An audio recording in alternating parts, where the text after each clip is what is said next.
Assalamualaikum warahmatullahi wabarakatuh. Mahasiswa mahasiswi Sekolah Tinggi Agama Islam An-Nawawi Purworejo yang saya banggakan, marilah acara perkuliahan mata kuliah Ulumul Quran pada kesempatan kali ini kita buka bersama-sama dengan bacaan umul kitab bersama-sama. Al-Fatihah. A'udzubillahi minasyaitonirrajim. Bismillahirrahmanirrahim. Alhamdulillahirabbil alamin arrahmanir rahim maliki yaumiddin iyyaka na'budu wa iyyaka nasta'in ihdinas siratal mustaqim siratal ladzina an'amta 'alaihim ghairil maghdubi 'alaihim waladdallin. Amin. Pertemuan kali ini kita akan membahas tentang nuzulul Quran, yaitu hal-hal yang terkait dengan nuzulul Quran, dari pengertian nuzulul Quran secara bahasa dan pengertian nuzulul Quran secara istilah atau terminologi. Kemudian kita juga akan membahas tentang sistematika turunnya Al-Quran, bagaimana Al-Quran ini diturunkan dari Allah melalui malaikat Jibril kepada Nabi Muhammad. Juga membahas tentang metode dari penurunan Al-Quran. Apakah Al-Quran ini diturunkan secara keseluruhan sekaligus atau diturunkan secara berangsur-angsur. Kemudian juga akan membahas tentang hikmah daripada diturunkannya Al-Quran secara berangsur-angsur. Kemudian juga akan membahas terkait dengan ayat yang pertama kali diturunkan dan ayat yang terakhir diturunkan. Apa saja kira-kira, apakah seperti yang telah kita ketahui sebelumnya atau tidak. Pengertian ulumul Quran secara etimologi atau secara kebahasaan. Ilmu nuzulul Quran adalah ilmu yang membahas tentang proses turunnya Al-Quran, yaitu dari segi bahasa nuzul artinya turun, Quran artinya Al-Quran. Nuzulul Quran berarti turunnya Al-Quran. Jadi secara etimologi, secara kebahasaan, ilmu nuzulul Quran adalah ilmu yang membahas tentang proses turunnya Al-Quran. Kemudian pengertian ulumul Quran secara terminologi atau secara istilah para ulama, bahwa nuzulul Quran adalah proses mempermaklumkan Al-Quran dengan cara dan sarana yang dikehendaki oleh Allah sehingga dapat diketahui oleh malaikat untuk disampaikan kepada Nabi Muhammad. Jadi yang terpenting ini adalah cara dan sarana. Apakah cara turun Al-Quran ini seperti turunnya sesuatu barang ke bawah, yaitu jatuh, atau tidak. Kemudian sistematika penyampaian Al-Quran.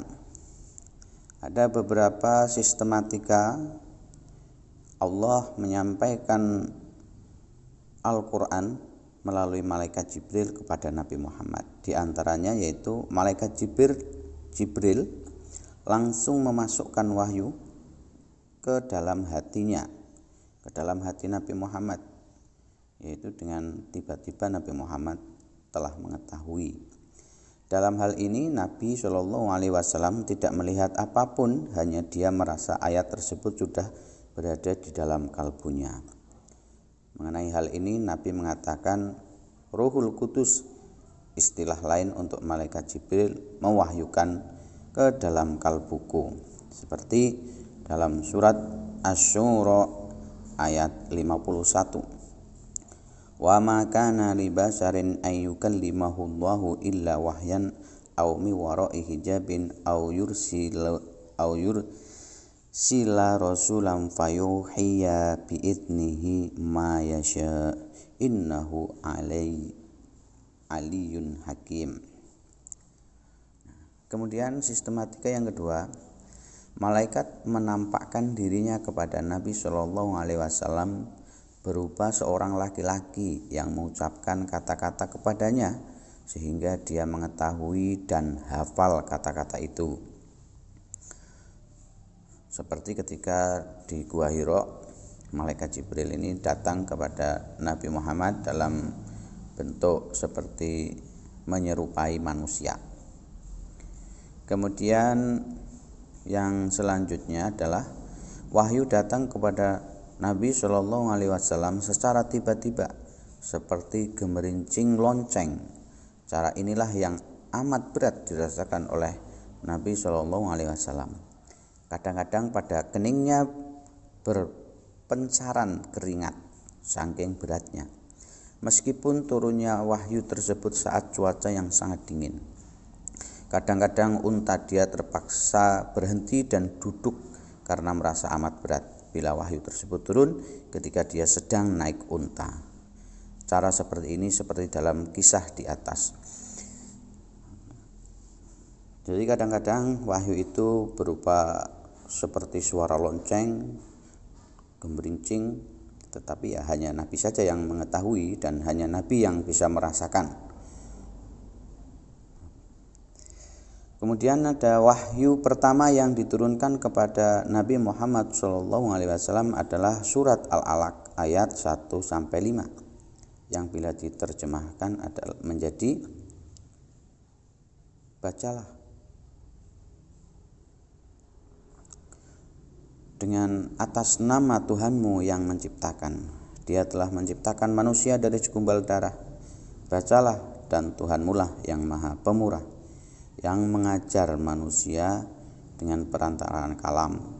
Dia mengajarkan kepada manusia apa yang tidak diketahuinya, yaitu surat yang pertama kali turun atau wahyu yang pertama kali turun adalah surat Al-Alaq ayat 1-5, yaitu Iqra bismi rabbikal ladzi khalaq khalaqal insana min 'alaq Iqra wa rabbukal akram 'allamal insana ma lam ya'lam.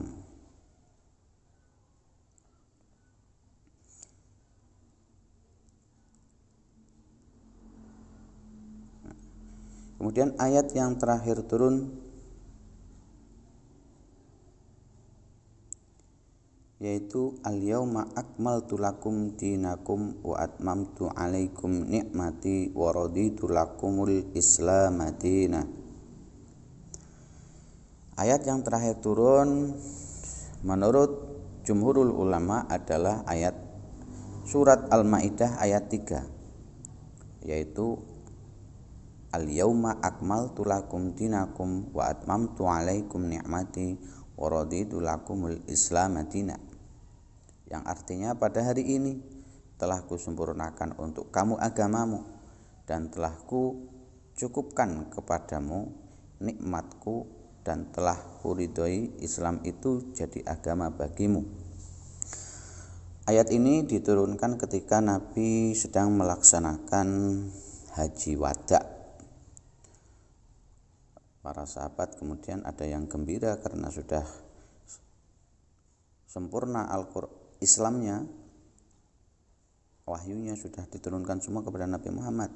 Tetapi sebagian yang lain merasa bersedih karena dengan sempurnanya wahyu artinya tugas Nabi Muhammad sudah selesai, dan ketika itu beberapa bulan kemudian Nabi sakit dan wafat. Kemudian cara turunnya Al-Quran, ada 3 pendapat.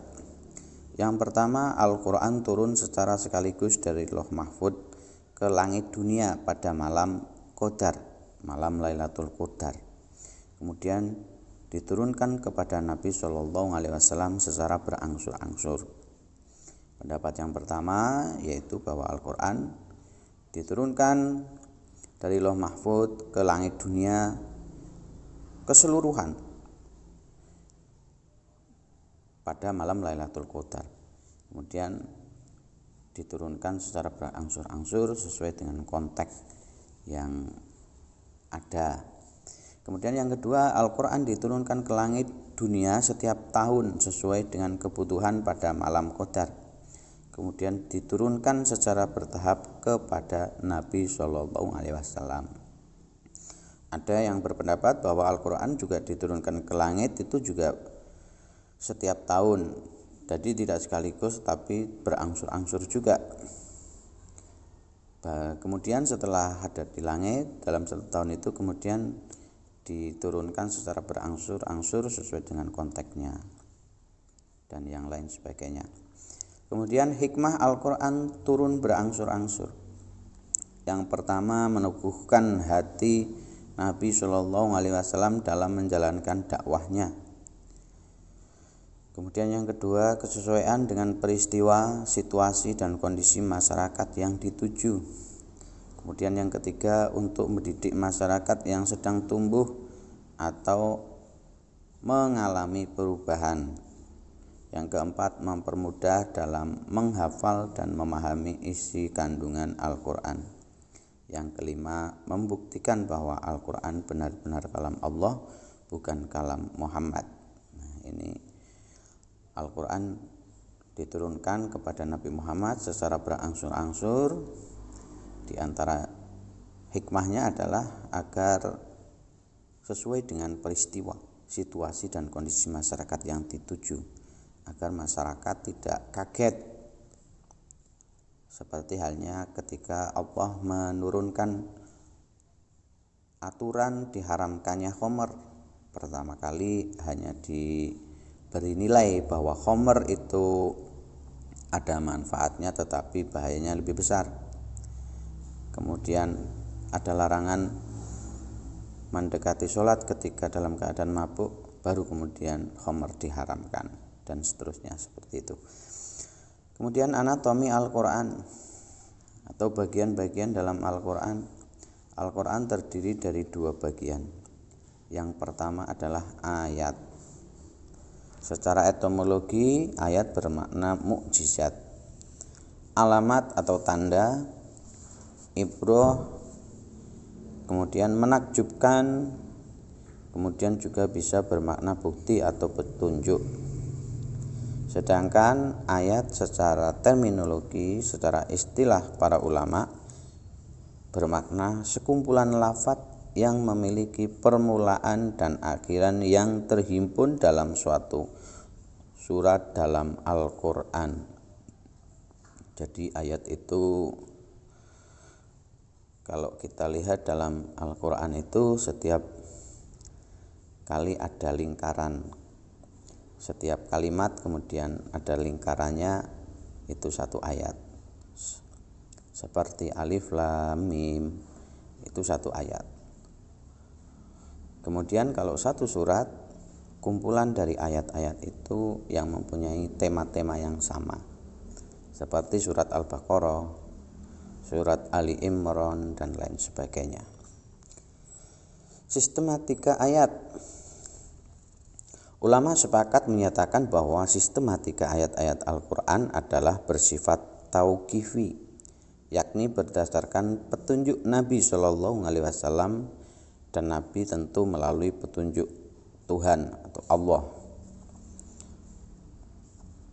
Kemudian alasannya karena setiap tahun sekali malaikat Jibril datang kepada Nabi Shallallahu Alaihi Wasallam untuk mentadarus ulang hafalan Nabi sekaligus memberi petunjuk susunan ayat-ayatnya. Bahwa kalau kita ketahui Al-Quran sekarang ini dimulai dari surat Al-Fatihah dan diakhiri dengan surat An-Nas. Nah, itu surat Al-Fatihah bukan surat yang pertama kali diturunkan, tetapi dalam mushaf surat Al-Fatihah dianggap sebagai surat yang pertama. Nah, ini berdasarkan petunjuk dari Nabi, yaitu tauqifi. Tentu Nabi dari Allah Subhanahu wa taala. Kemudian B, surat. Secara etimologi bermakna tempat pemberhentian, kemuliaan, bangunan yang tinggi, indah, tanda, tulang bangunan tembok. Secara bahasa surat bermakna seperti tadi itu.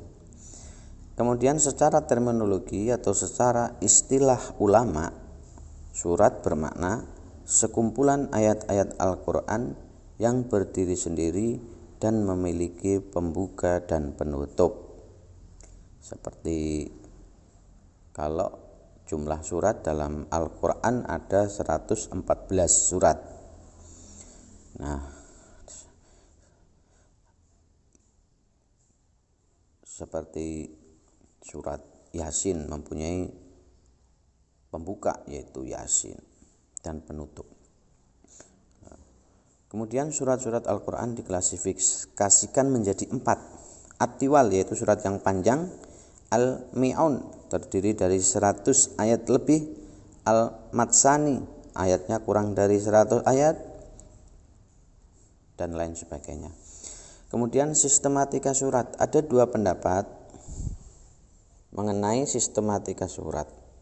Yang pertama tauqifi, yakni berdasarkan petunjuk Nabi SAW. Alasannya karena 1, adanya kesepakatan sahabat untuk menerima mushaf Utsmani. Yang kedua, adanya hadis yang menjelaskan bahwa Nabi yang menentukan urutannya. Yang ketiga, adanya ketidaksesuaian surat-surat yang sejenis.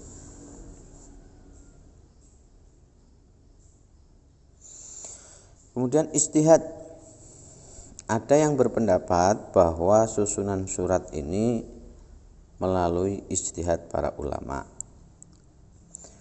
yakni berdasarkan ijtihad sahabat. Alasannya karena 1, adanya perbedaan mushaf Utsmani dengan mushaf para sahabat. Yang kedua, adanya ijtihad tim kodifikasi dalam menentukan urutan surat Al-Anfal dan At-Taubah masuk ke dalam kelompok At-Tiwal dan tidak dipisah dengan basmalah. Ada yang berpendapat bahwa sistematika atau penulisan pengurutan dari surat itu berdasarkan tauqifi, yaitu berdasarkan petunjuk dari Nabi. Ada juga yang berpendapat bahwa sistematika penulisan surat itu berdasarkan ijtihad para sahabat.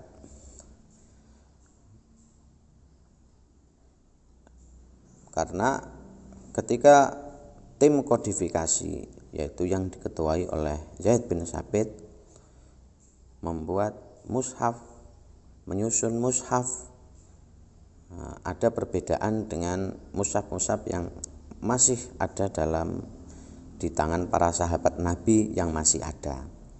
Sehingga ini menunjukkan bahwa pengurutan atau sistematika dari surat ini berdasarkan ijtihad para ulama, para mujtahid, para sahabat. Ada yang berdasarkan tauqifi, petunjuk dari Nabi, ya barangkali semuanya benar, karena antara sahabat satu dengan sahabat yang lain ketika menerima dari Nabi juga kadang berbeda-beda. Demikian materi perkuliahan pada kesempatan kali ini. Silakan mahasiswa untuk melaksanakan absen di kolom komentar dan melaksanakan tugas meringkas dalam 1 lembar kertas ukuran A4. Mari kita tutup pertemuan kita dengan bacaan tahmid bersama-sama. Alhamdulillahirabbil alamin. Wallahul muwaffiq ila aqwamit thoriq. Wassalamualaikum warahmatullahi wabarakatuh.